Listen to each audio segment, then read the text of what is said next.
100 episodes of 101 Part-Time Jobs, the podcast where I speak to bands, musicians, artists about their story of survival, how they've managed to keep on doing what they do, and the stories they've had along the way. Before I introduce Courtney Taylor-Taylor, which, by the way, is absolutely nuts that he's come onto this podcast, I am delighted to announce that to celebrate, to commemorate 101 episodes of 101 Part-Time Jobs, and that 101st episode is coming tomorrow, I've done a book, a 35-page illustrated book of a selection of excerpts of stories from the first 101 episodes, including stories from John Darnielle from the Mountain Goats, Jeff Rosenstock, Izzy B. Phillips from Black Honey, Kevin Morby, Hey Colossus, Thurston Moore, and a dozen others. You can order that now at 101parttimejobs.com. It's $12.99, free postage in the UK. I should be getting them in the post next Wednesday, and I'll be sending them out immediately. So click onto 101parttimejobs.com, have a gander. I've got some screenshots up there, and if you'd like to buy one, you can. We got Courtney Taylor-Taylor of the Dandy Warhols for the 100th episode. During lockdown, he's been making these 30-second songs. You can find them on their website, dandywarhols.com. And for today's episode, he told me about some of the early part-time jobs he had before the Dandies, as well as 25 years of the Dandy Warhols, and some of the tales that they've had to endure along that way. Shout out to East London's Signature Brew. They've been making music-inspired beers since 2011. They've made collaboration beers with the likes of Mastodon, Idols, Sports Team, Slaves, and a whole bunch more. If you live in the UK, you can order from their website, signaturebrew.co.uk, and using the voucher code 101podcast, all capitals, you can get 10% off your order. All right, thank you so much for listening. 100 episodes, mental we got here. Here's Courtney Taylor-Taylor from the Dandy Warhols, who I think I woke up for this interview, and I think they had a big night at the Odditorium in Portland, their space, the night before. Thank you for listening. Go well. Cheers! Everybody together. Here we go. Everybody's together now, so let's get a big round of applause. Big round of applause. I'm gonna try to find some power source for this fucking computer because, there's a good chance it'll die because that's how my life works with modern technology. Yeah, I'm with you. I detest it. I don't do social media at all, any of it, and I just. Well, you're good at updating the website, though. I appreciate that. I have a team of people that do that. I see. Yeah, that ain't me, man. I got better things to do with my life, like smoke pot and stare out the window. Brushing my teeth is better than that. Do you live in the studio? No. In that block? No, definitely not. Yeah, people ask me that, and I always used to say, no, I am a person who likes to be able to leave the party. Yeah, important. And that's important. We used to have really hellacious ragers in there. I mean, 150, 200 people. I mean, that's what, we have 3 bathrooms, not one shower, not one bed. And that's why. Same reason. Kind of smart not having a bed. I feel like if people see a bed, they're going to lay. They're going to fuck in it. They're going to sleep in it. They're going to vomit, pass out, drunk, and throw up. Gross. Anything could happen. How did you get people to leave? You turn the music off and you turn all the lights on. Yeah. And it's a warren of like rooms and nooks and crannies and shit. So you got to make it pretty uncomfortable to get completely hammered cokeheads out of your studio at 5 a.m. or whatever. How do you keep the expensive equipment separate out of the way? God.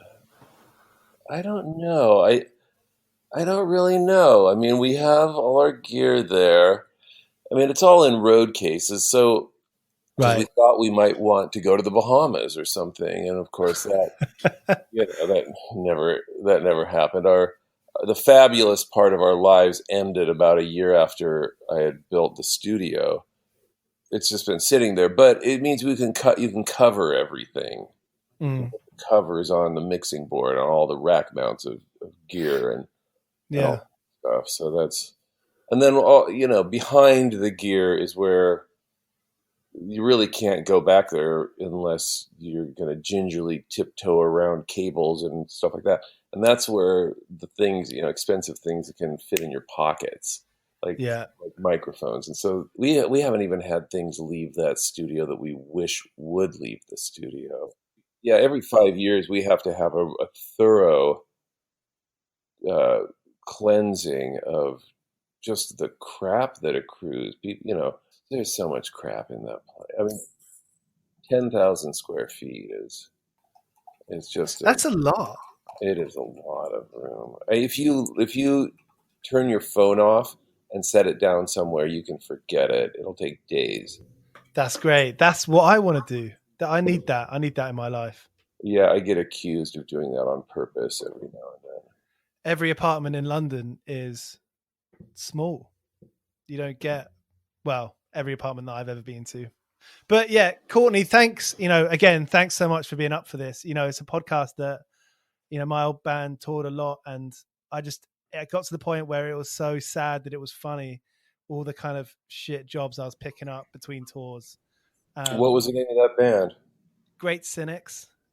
We toured the East Coast. We did house show tours down the East Coast. We were kind of like a Lemonheads, Billy Bragg. That was our kind of dream to, artist that we kind of wanted to emulate, I suppose. But Evan Danda, just shoot a lot of smack, which is always good. A good way to, keep a band together. Shoot a lot of smack. Far more innocent. Did Evan Dando ever have any, relaxed years? Do you reckon? Did he have any innocent years? I don't know. I mean, when I produce young bands, and I have, bands of new bands, and they find their way to the studio, want to hang out, want to talk to me about music, help me produce their record and stuff like that. You can always tell which ones are the super hipster kids that, think Keith Richards and Kurt Cobain and all those, guys were so cool and shoot dope. And I always have to just pound it into their skulls. Like, okay, if you're going to be a junkie, you can be a junkie after you've made your first million. Okay. You can do whatever you want. Make your first million. You can just, you can do whatever you want. Go out in a blaze of glory or whatever you think it is. But, you can't be a mess. So I would imagine that,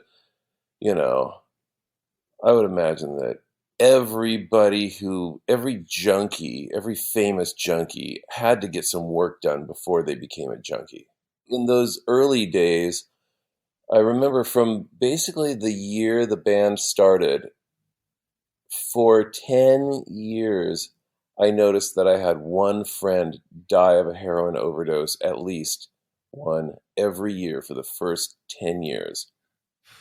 Not close friends, but people that I would see that we, hung out together, and bands that played together, and we were part of the same scene. It was a small town, so everybody knew each other and hung out all the time, and they just started dropping off. But those were generally, speaking of, you're talking about part-time jobs and stuff. I mean, these were the cats that didn't really like to have jobs at all.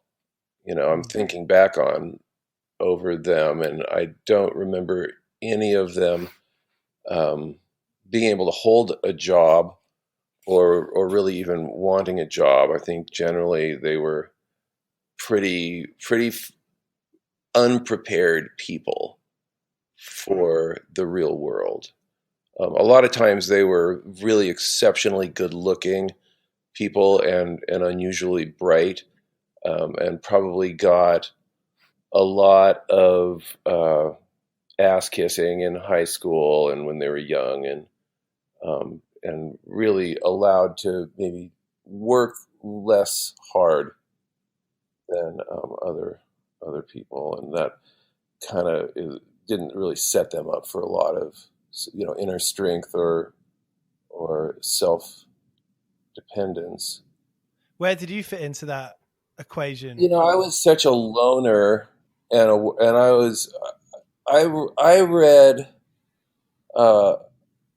I was a very poor student, but I was bright enough that I would get, luckily, stuck into advanced placement courses that didn't have everyday homework situations.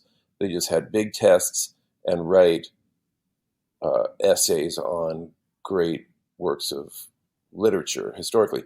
So when I was about 14 or 15, we read Death of a Salesman, and that changed my life. I was absolutely scared to death of just aging as a poor worker guy. I didn't want to be Willie Loman. I didn't want to be Hap or Biff or Willie. I just was horrified and frightened. So I worked. I don't think I ever had less than 2 part-time jobs at any given time. I just worked constantly. I wanted to have cash in my pocket. I always had a phone, an apartment, and a car. I became a part-time Volkswagen mechanic, and I always had a Volkswagen bus. Yeah, I did that just by hanging out at this shop called Big Hippie Repair, and they just worked on vintage German cars. I just hung out on my free time to keep learning more and more and more. I was always a Volkswagen van driver. That was my first car, and until I really started making enough money to drive nice cars, I was a Volkswagen van guy for the entirety of my life. But I just hung out there until they started giving me work, just the jobs they didn't want to do. The tubes that hold your brake lines in place get filled up with road grime and stuff. And so, like her brake line snapped on her, 78 Cabriolet or 81 Cabriolet or whatever. So you want to do it? Give you $20 an hour to dung out her brake lines and, do that kind of garbagey stuff. So you got some first-hand experience of seeing an honest mechanic. Very honest mechanics. I mean, they were, they didn't waste time. They didn't overcharge anyone. They were just cool guys, and they all had a styly look, and I loved that they were, like, oh, there's the Fugazi looking kid, that is super, super genius, manic depressant, bores out engines, that you've got cylinders, right?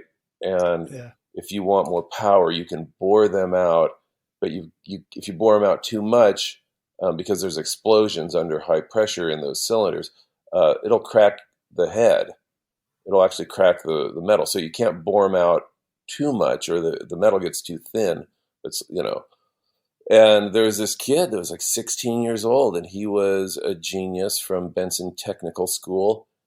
And he was in and out of the hospital quite a bit, dealing with depression. And I remember I would give him like Hermann Hesse novels and, just things to get his mind. Because I always just thought, that if you're depressed and you're, in your late teens, going and having to lie in a institutional room for weeks as though that's going to help you, like, come on. So I would Narcissus and Goldman, and Beneath the Wheel, Peter Kamenzind and Steppenwolf, and obviously Siddhartha. Yeah, that's a nice thing for you to do as a friend. I was impressed with him, I really thought it was cool. We always listened to great music, I mean, that was a great part-time job for me, doing that a couple days a week. And you were playing music around that time? Yeah, that was kind of right before the Dandies, and then into the first year or so, and then we got signed to Capitol, and we were just gone. And then, but when Peter and I were putting the band together and playing shows in cafes and little punk bars and stuff, we also worked for a swing band as their 2 roadies. Nice. and they had this, like Ford Astro van, and it had no seats in the back. It just had the two seats in front, and it was literally packed to the ceiling, front to back, with all their equipment. And it was our job to drive out to wherever the wedding was going to take place. Just come over, leave our car, leave the Volkswagen van in front of the guitarist's house, get into that van, drive it out to Hood River or North Portland or wherever, and load in all this equipment, their PA, their lights, the guitar gear, the keyboardist gear, the drum set the whole thing up, me and Pete, and sound check it all in, EQ, get the mix correct, and then just blow off until 2 a.m. when we would go back. So we got to go see gigs, but we never got to party after. Like we'd go see Oasis at Satyricon, and we'd put on our mod suits and get our hair all styled out, and and then rumpled correctly, and then go put our t-shirts and jeans back on and our work boots, and we would go and drive back out to wherever. And so you knew how to set up a PA. You talked about EQ, that stuff. Did you teach yourself that stuff? No, I did for years. When I was young, when I was in my early teens, they invented the 4-track cassette recorder, multi-track home recording, just a little tiny thing the size of a laptop, like 5 laptops stacked on top of each other, right? You put a cassette in there, and then instead of it being, side 1, left and right, side 2, turn it over, side 2, left and right, it was all 4 tracks, one direction. Some genius figured that out. So I had one of those at home, and then I had taught myself a little guitar, and I was a drummer. So I had learned how to play some basic guitar stuff, and then I swapped my karate instructor drum lessons for karate lessons, and he just gave me his guitar because he didn't want to be a drummer. He didn't want to play guitar. He's like, I don't like it. I want to be a drummer. So he bought a drum set. So I had a guitar, and then I bought a microphone, a digital delay pedal, and just kind of started recording at maybe 14 years old and trying to write simple songs, but playing the drums in other people's bands. So I never really had to ever think about playing my music for anyone but myself. It was just me alone at night, in my parents' house, recording during the day, and then at night I would kind of mix it and just smoke pot and try to get it perfect and lay there, do vocals at night and not finish lyrics, just shovelly muffs the wast of Shuba, kind of lyrics. Yeah. And then put some delay on it, and I could just make exactly what I was capable of making that I would like and that would be satisfying for me. So, 10 years later, 12 years later, I put the Dandies together, and that's my first band playing guitar and singing, because, boy, that was frightening and really quite pathetic at first. But I had so much experience in recording, and then I had also gone to music college, and it was a heavy jazz school in North Portland, which is where all the jazz clubs were, and there weren't really. I think there were maybe 2 or 3 other white kids in that program, but they had recording engineering, so I learned more technical, big studio stuff. But I had already understood the job of fitting sounds together and making sounds more interesting and doing, great rock has always been driven by great studio experimentation. So I had learned that at home, and then I learned all the technical straight guy stuff, how to kind of just make a professional or at least some semi-pro sounding record in a real studio. but it's, it was Jimi Hendrix Jimmy Page cutting his speakers and miking that up. John Lennon going in to make Sgt. Pepper's and telling Jeff Emmerich that we're not going to put mics anywhere that they've ever been put before. We're not going to mic anything up in the professional, traditional way. We're going to have to learn to use what would be considered bad sounds. And that made everything more interesting. So there's that was all stuff I learned at home. And I put myself through that jazz college by working part-time at a chain of, the little convenience stores called Plaid Pantry. And Portland being a declining population, dirt hole of a town, there were lots of flaky people that were working at this, myriad. There must have been 200 at least of these around the Portland and suburb areas. So that I had a phone and a car meant that I could basically work anytime I had nothing to do. I could just call them up and say, hey, I'm available until 11. I could call them at 2 in the afternoon, and they'd go, great, we've had a manager who's been at blah, blah, blah, store 118 for, 22 hours. He's trapped in there. He can't leave. He can't go, So can you get out there and work until 10? And then we've got a guy who said he can show up in 10 and work the graveyard shift, Perfect. Yeah, so that was probably the most smooth job, because if they called me, I could just go, no, man, I got a big party to go to tonight.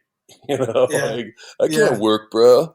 So that was a good one. Working at those Five and Dimes is well, I guess not a Five and Dimes, a convenience store, but that was a good one. That's how I paid for college, man. That was just community college. It was cheap to begin with, and if you don't take tests and you don't care about getting a degree, the price came down even farther. So I think it was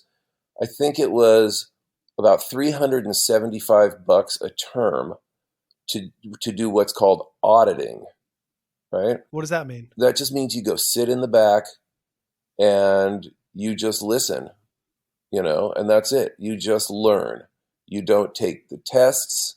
You don't get a grade. It doesn't apply to any other call. It's like you don't exist. You just get to walk in and sit in the back and listen for free.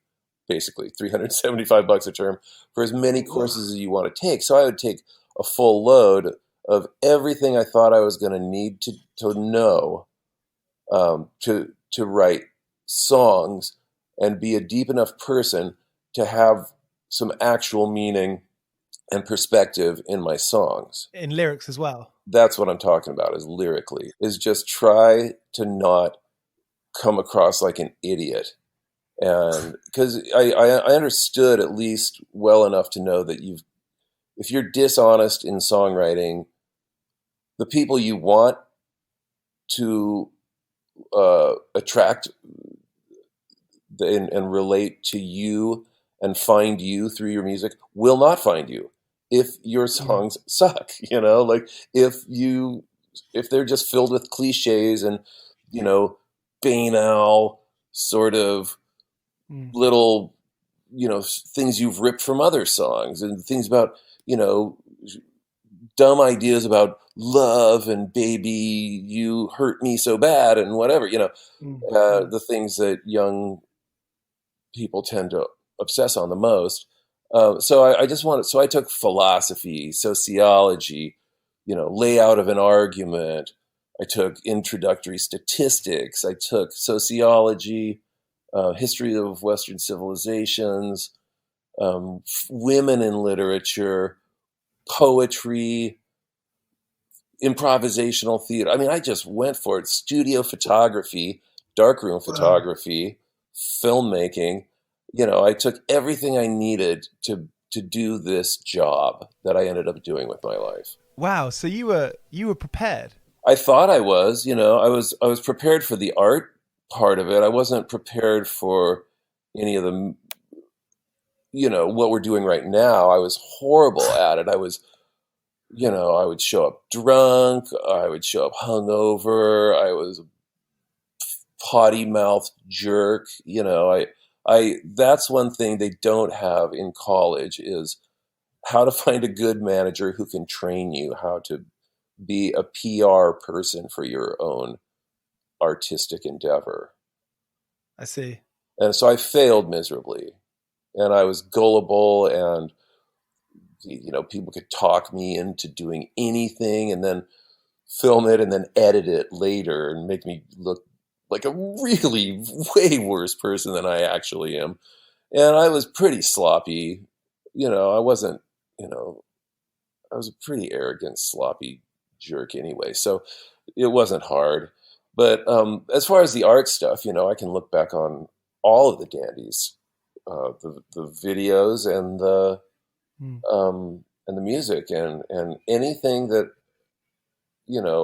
I was that was my project, my video to direct, or my production. I look back on it, and it all is. It's just, I love it. I think it's great work, and it's at least what I consider great work.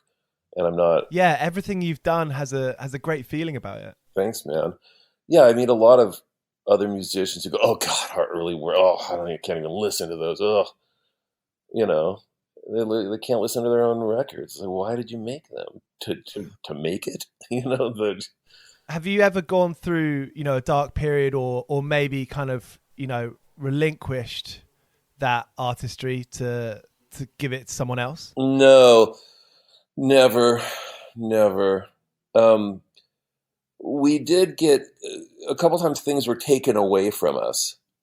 The record "Welcome to the Monkey House" was actually finished and was called "The Dandy Warhols Are Sound," and we had lived in New York City for a couple months and worked at Jimi Hendrix studio with Russell the Dragon Elevato, who was a very exclusively urban producer and really a visionary and one of the best in history. He was amazing.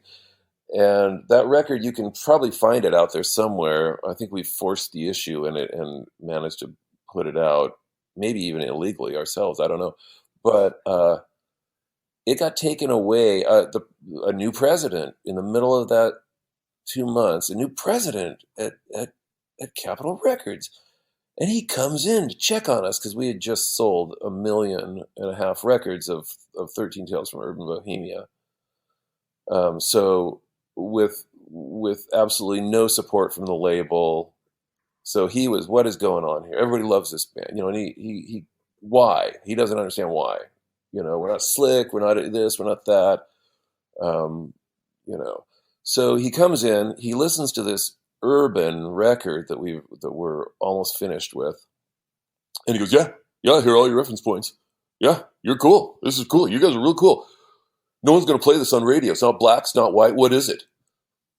And I said, you mean like Eminem or Elvis? And he goes, come on, you're not Eminem or Elvis, okay? Right? So he... How did you respond to that? I don't remember. I was so enraged. I mean, I have no memory of anything past that moment of that conversation. I think what happened was Peter said, well, why don't you just remix a single for different radio styles? And he goes, is that okay? Is that okay with you guys? And I just remember looking at Peter because he would be the last one. Peter is the stodgiest, like, you do not touch our shit guy, like he's not even going to cooperate. Peter is definitely like, he's even more just my little bubble than I am. And so when Peter, I remember Peter, the only part I really remember is him going, okay, when the president said, pick a mixer, and he goes, okay. I think Peter said, okay. And so I just went, wow, if Peter says okay, okay. So I picked a mixer to redo the "We Used to Be Friends" single, and I kept calling, and then that was, we got home maybe in early November from that couple months of the fall in New York City, and uh, and I was calling our A&R guy at Capitol and calling the president, like, what's going on? Well, I want to hear this remix. I want to hear the single. Is it remixed yet? And they go, gonna, we'll let you know. We'll let you know when we're going in. Mm. And then late January, I finally get a call back from our new A&R guy, not the guy who signed us. He had been let go or quit because he was frustrated and angry all the time about the new president, who was, an idiot, an actual dumbass, arrogant, mistake-making, blundering, dumb shit. And I get a call from our new A&R guy, who also arrogant dumbass, and he goes, "Your record's done. The new mixes are all done. Your record's done. It's going out. It's going to press." Excuse me? The radio mixes? No, they remixed the whole record. Fucking hell. Yep. So no way. Fortunately, he had asked me who to get as a mixer. And do you remember Where's Your Head At? Yeah, of course, yeah. I wanted that mixer, right? So who was that? Jeremy Wheatley. Now he is not like a stylist or anything. He's not going to take something that's uncool and carve it up and chop it up and turn it into something cool. He's not a visionary like that. He's just a fucking great mixer, right? Yeah. You got to hand him some cool stuff, and we did. And so we ended up with a really great record out of it, but not as cool as the urban Russell Elevato mixes. I mean, not even remotely in the same league as that. It was a lot more normal, but it was cool enough because we had laid down some really cool sounds, and the songs are really very straightforward, and they're no bullshit, So the record is very good. Although Nick Rhodes, who we had done a bunch of post-production with, we did a good several weeks with Nick in London, had taken it upon himself to do remixes of two of the songs. And so he utterly ruined two of my favorite songs. One called I Am Over It, and one called Scientist. And if you can find the original version of that record, those two songs, before the remixes, they're maybe two of the greatest pieces of work my band has ever done. They're certainly two of the greatest pieces, if not the two greatest pieces of work we've ever done. But that's so funny. And they got hammered. I mean, they are just they are truly. I find them truly embarrassing. When they come on, I just get kind of sick to my stomach, and I hope people are talking while those two tracks are on. They're so subpar to what my band has set ourselves up to be. Our minimum amount of acceptable flaw and inconsistency is way higher than these two pieces of silliness, and but otherwise I would say we escaped that debacle better than any band I've ever heard of who got their record taken away and mixed without them, because it used to happen all the time up until 13 Tales. Between that period of time of music school and working those jobs and starting Dandies,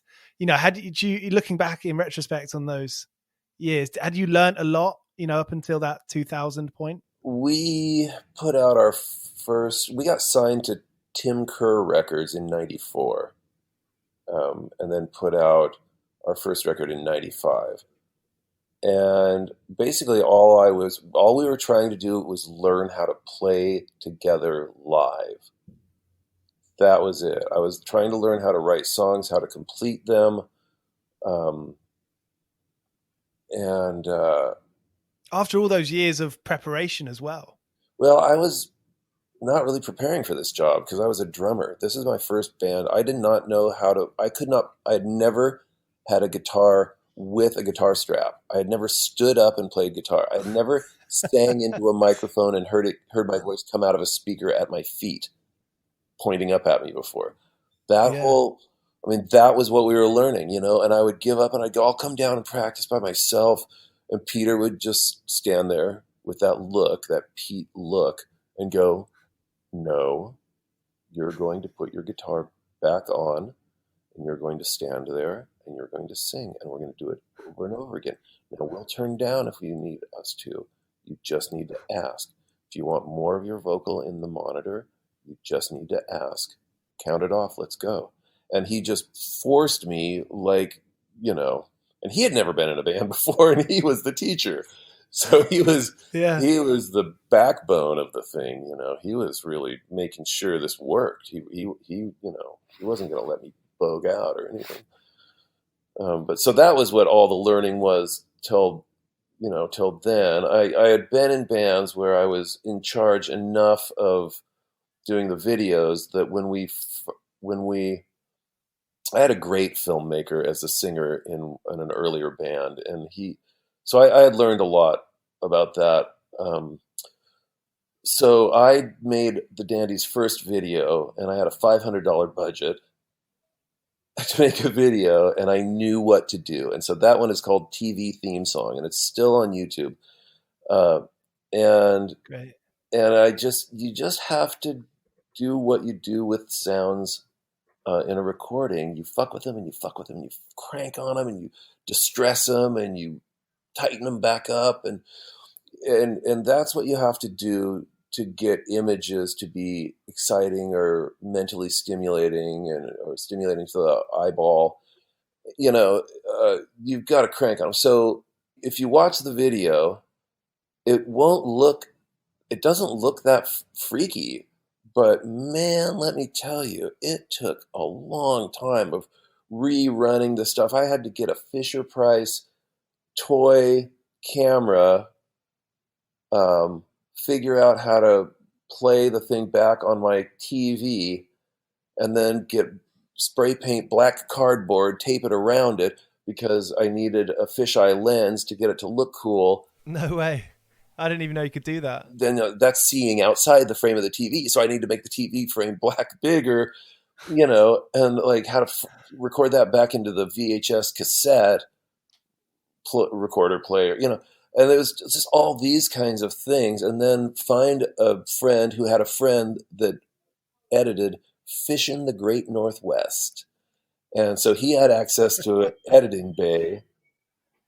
And I then went over there, and it was only maybe 8 blocks from my house, so I could walk over there. Whenever he had 2 hours in the studio and nothing to do, he'd go, I can do it right now. So I would walk down there, and we would edit for 2 hours, and finally this thing is done for the $500 budget. Our label sends it to MTV, which at that time owned the world. MTV had made musicians as important as athletes, politicians, movie stars. It was, I think that was about when they had decided that they didn't want apartheid to be in South Africa anymore. MTV had decided that, gotten everybody to gang up, the hugest political press blitz maybe in history. Well, since, getting us to join World War II to come in and save your asses, as we say over here. Don't know if that's true, but that's what we say from the tiny tyrant. But they sent off this video, and MTV played it 2 weeks in a row on their hip 120 minutes video show, and they played it at the top of midnight 2 weeks in a row, and that was it. It was, we had record labels lining up to fly in, take us out to dinner, fly us to LA, fly us to New York, party us down, charm us, get us to sign with them. So that then became the learning curve. We still have to have part-time jobs. Pete and I, at that point, I'm doing a day or two a week at the Big Hippie Repair, working on cars, and he had gotten me to do mobile too, so I could drive somewhere and check out someone's car and go, yes, your engine has seized up. You know, you're gonna have to get it towed to the shop. Blah blah blah blah. You know, there's $20. Okay, cool. That took me a half hour. You know. I was doing that. We're still roadieing for the swing band on Friday and Saturday nights. And what? Oh, and Pete and I are chopping wood now as well. for a little. How did you get into chopping wood? His parents own a bunch of property up on the hill here, and so all their neighbors own property up on the hill too. And so, you know, Pete just called up. You know, his parents want us to chop some wood. Then the next door neighbors, who have the 7 acres next door to them, want us to chop some wood. So it was just sort of this, you know, the people that have, you know, own 8 acres and stuff like that. They got a lot of wood to chop, you know. So we would do it. Yeah, funny.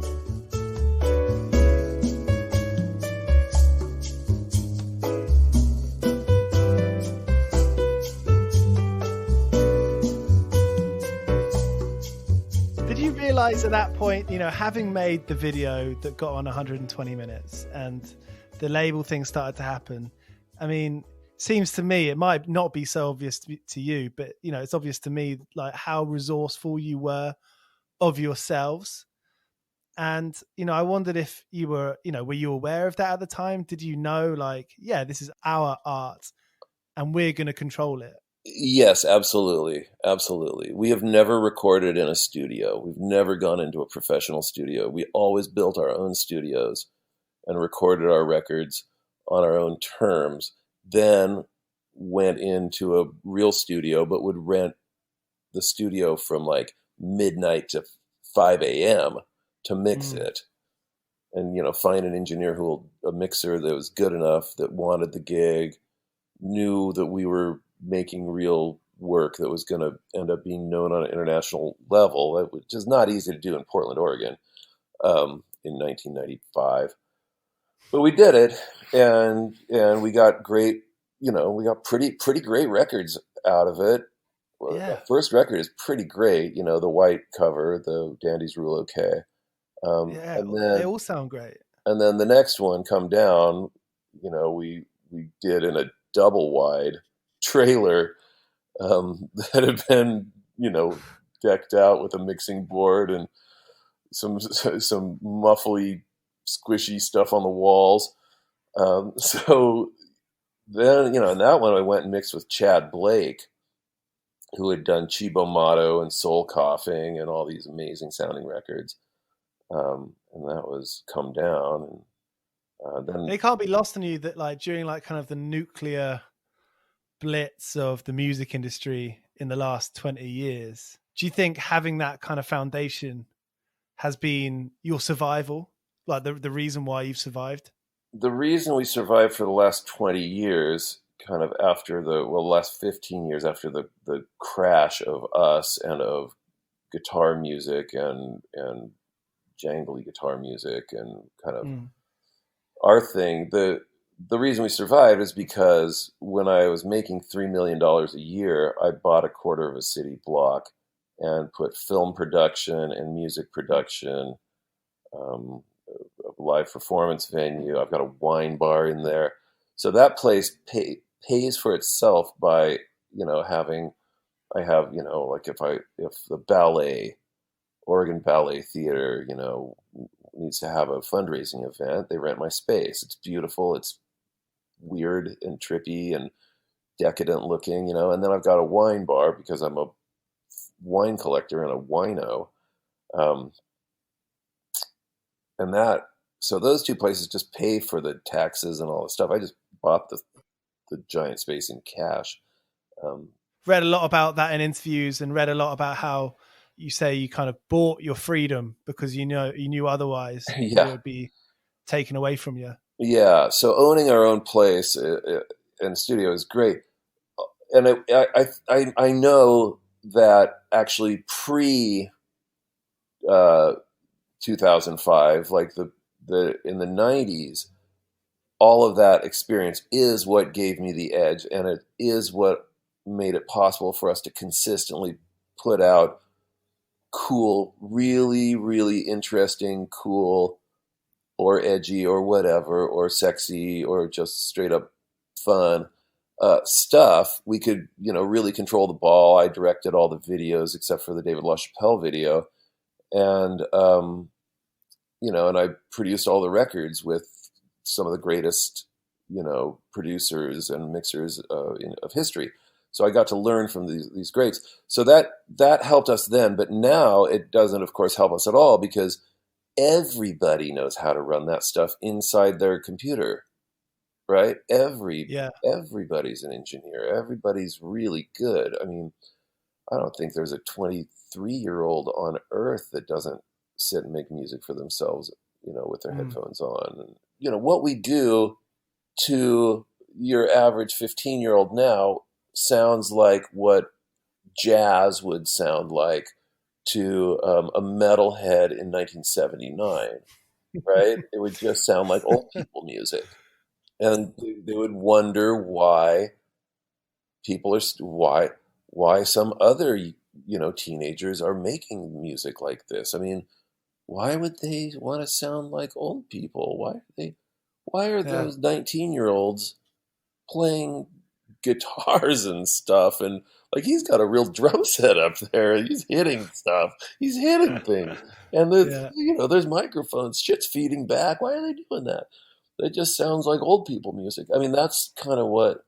But I was a kid who loved jazz, So, but it really is. I think it's only like intellectual eccentrics that are, that are plugging in microphones and miking up guitars and stuff. Yeah, Billie Eilish, like, that's all canned. Her whole thing was she has this brother that is just a pretty amazing producer, but I think it's all in the box bedroom music.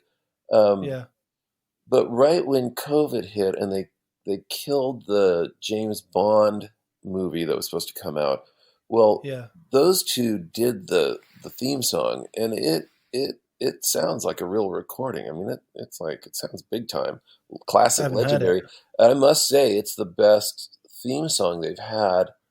I think since the 70s. I did like the Duran Duran. I thought Duran Duran did a View to a Kill. I thought View to a Kill was brilliant, actually. Yeah.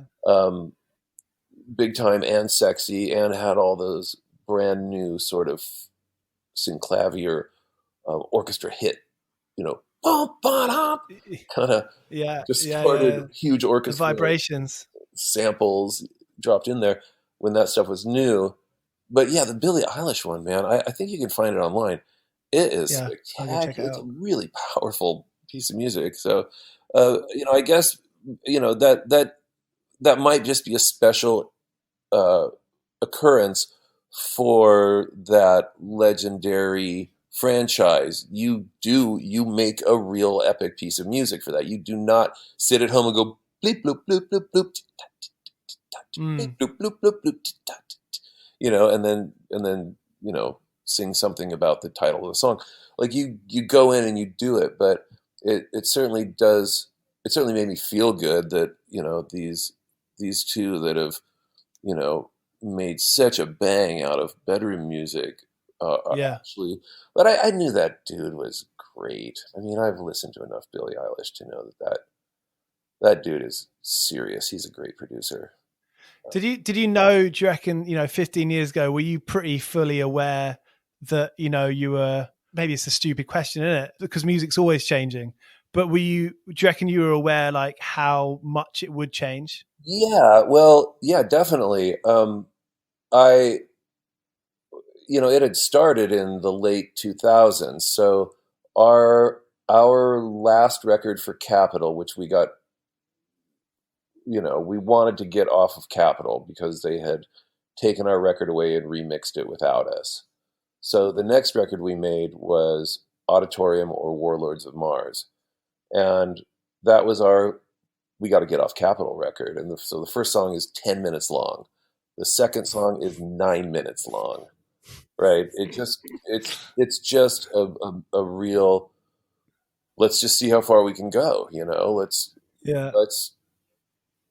let's not do anything like even we have ever done it before, and let's just make sure that we make the most powerful thing we can, the most extremely unimitatable thing, and let's make sure it does not sound like the trend which was headed towards, which was in the can music. Bedroom music Mm. was starting to really happen. So that that was a reaction to that, and we definitely got dropped from Capitol. And in our arrogance, we really thought, it doesn't matter, we're huge. We'll just do it ourselves. That's the future of music. You just And you were stable enough to feel like that. Yeah, we thought we could do it, and we couldn't believe how much we failed. To Once we were off Capitol, we made our next record, Earth to the Dandy Warhols, and a lot of people think that is our greatest work. I often listen to it and go, "Yep, that is our greatest whole album we've ever done." But we sold nothing. We had a flimsy sort of indie label that was supposed to do the marketing, and but we didn't care because we thought you just reach out to your fan base via the internet, but you can't. The world is covered with a thick gray fog of shit, and you can't scream into it loud enough to be heard. Yeah. You can. Yeah. It is bizarre how much you need a real office with real people connected to other real offices all over the world with real people buying old school advertising, popping up windows and stuff. Yeah. I mean, it's just, and and then the hubris of these four, barely hanging in there. I mean, we're drunks at that point, party animals, flaky, overindulged artists. Great. We make great records with cool videos. We're supposed to run a record label. Like, what kind of idiots are we? Like, really? Did we even think for a minute what that meant? No, man. We just thought we can do anything, and we can't do anything. We can't run a record label. We can't. I mean, it's hard. So, yeah, that was the great downward spiral. We should have, sucked it up and just started making electronic music. It would have been a lot easier, saved ourselves a lot of money and pain, and found a great electronic label because those were the people that were coming on strong at that point and really and have taken over. Well, now it's all back in the hands of old school giant record label. You have to be on a giant record label to get big again. It always. Do you think so? It always resets to that. I think so. Yeah.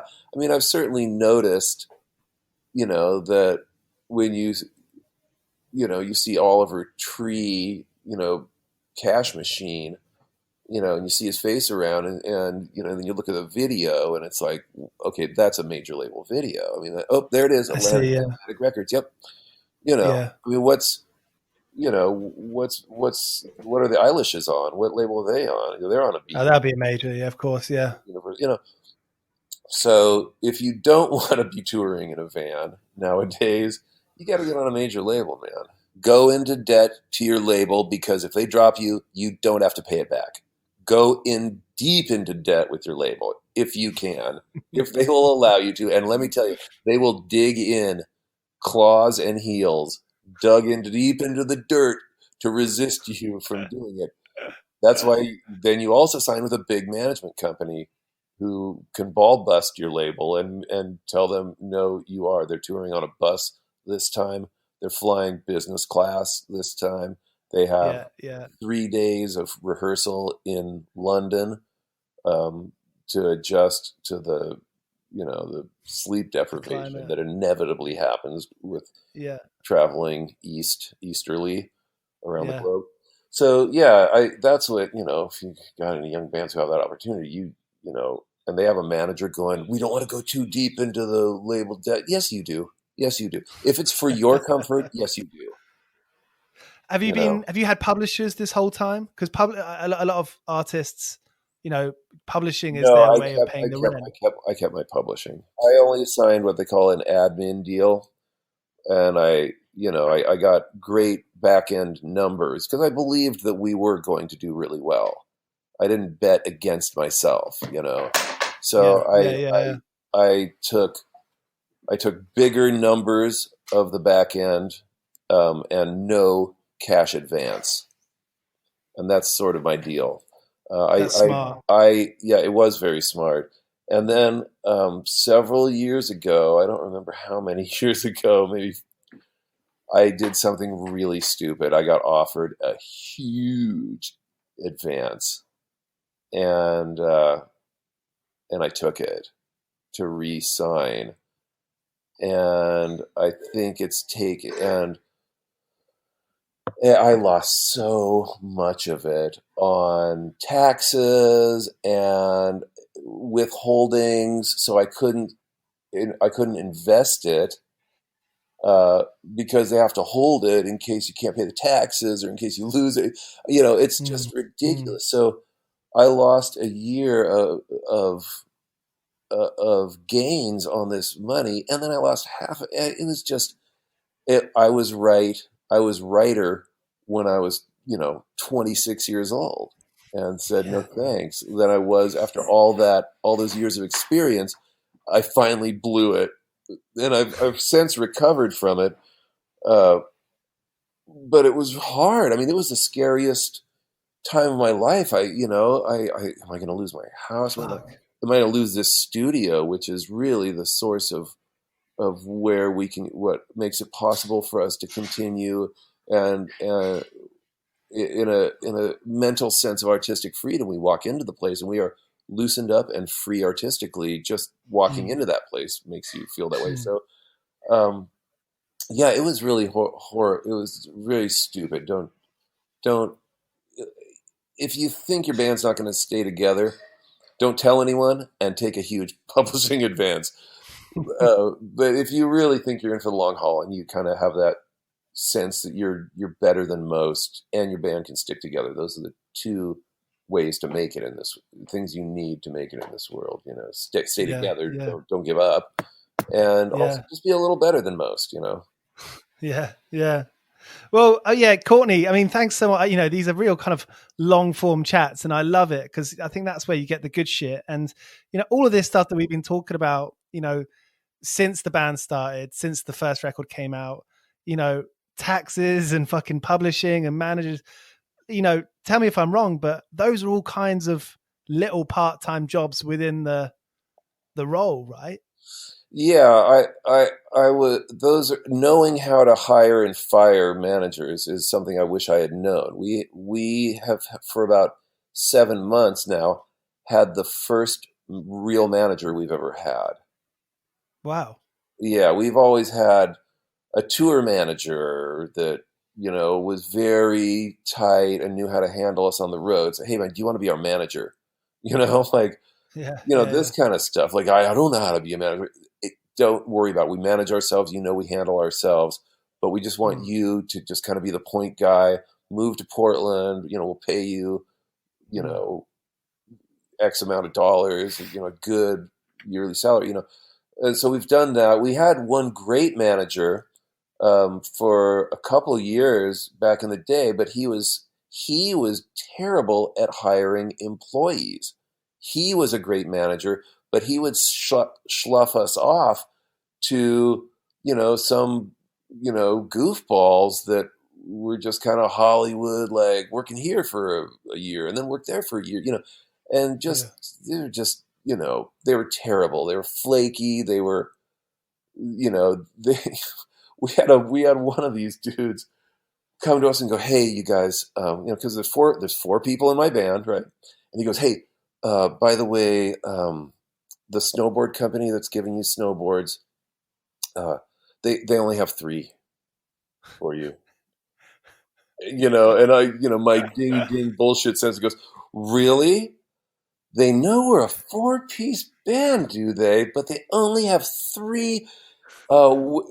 Did you get one? Well, I got one for myself. Yeah. no, you got Okay. mine.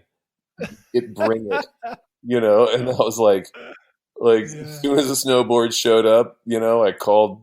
called the the guy who's supposed to be managing us and said, okay, get him out of my life. If I ever hear from him again, I'm gonna throttle him. Okay, either he goes or you go, and you all go. And I ended up having to fire that guy anyway because it was just one clown after another. So yeah, we now actually have a real management company, and they're Great. fantastic, and our manager is awesome, and he Great. knows how to hire people to run the day-to-day stuff, Yeah. Yeah. You mentioned sort of Hollywood there, and I read it a couple of times in interviews that, you spent some time in Hollywood and you weren't digging it.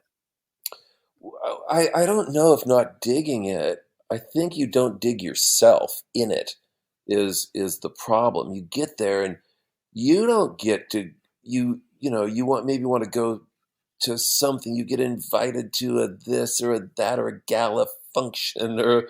premiere gala premiere, and you're way back in line, and like Mm. other people are walking to the front and getting their picture taken, and the velvet rope clicks open for them and smiles all around, and you can't help changing inside that Right. you want that, Right. and so I Yeah. wouldn't Yeah. really Yeah. be able to. We'd have to go there and mix a record. You'd have to be there for weeks, and I would last about a week, and I got to go home. I just got to go home for Mm. 3 days, 4 days, acclimate myself to myself again, care Yeah. about what my other poor friends care about, which is great music, or like I got this amazing motorcycle, this 72 CB754 for $350, and all I've got to do is replace Great. gap the valves, replace the points, Yeah. Yeah. condenser, Yeah. Yeah. and Yeah. Yeah. this is what life is. This is what's Yeah. great about being a bohemian is you don't care about how much money you have. You care about how much fun you have and how much style you have doing it. Hmm. I could have been Yeah. poor forever. Mm. I wouldn't care as long as I didn't have a family to take care of or any of that kind of heavy shit. I would just God, I remember getting into my first apartment by myself, right? I live alone in a 390 square foot apartment, old, cool. I've painted, I've sewn, I know how to sew basic Mm. stuff, so I've made curtains between all the rooms that Great. don't have doors. And it was Brilliant. just so cozy and beautiful. I've decorated with all my crap I've collected, brought home animal skins from Zakopane on the border between Poland and the Czech Republic, and like just crazy stuff. Yeah. A bed Great. frame that I welded for an ex-girlfriend and then went and took it back when she dumped me.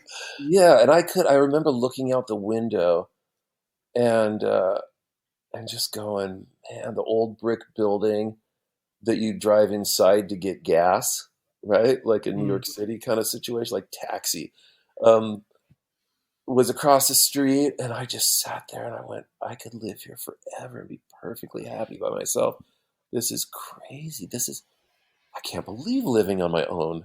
This Yeah. is really special. And I would have been Yeah. fine. That place was costing me probably $380 a month back then. I think Wow. now I stopped by a month ago and said hi to those ladies that I rented from for 10 years in there, and I haven't seen them in 15, 16 years.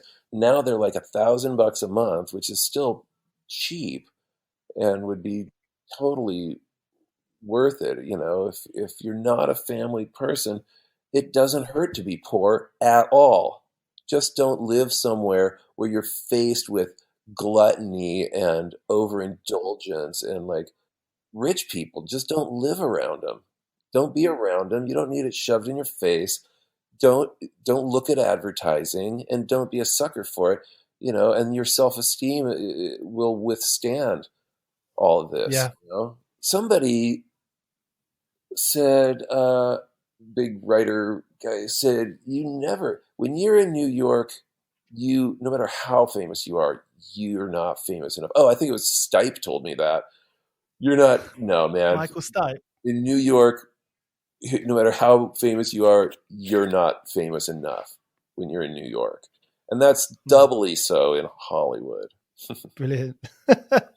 Well, Courtney, thank you so much. What are you up to for the rest of the day? I'm going to work. Amazing. 30-second song.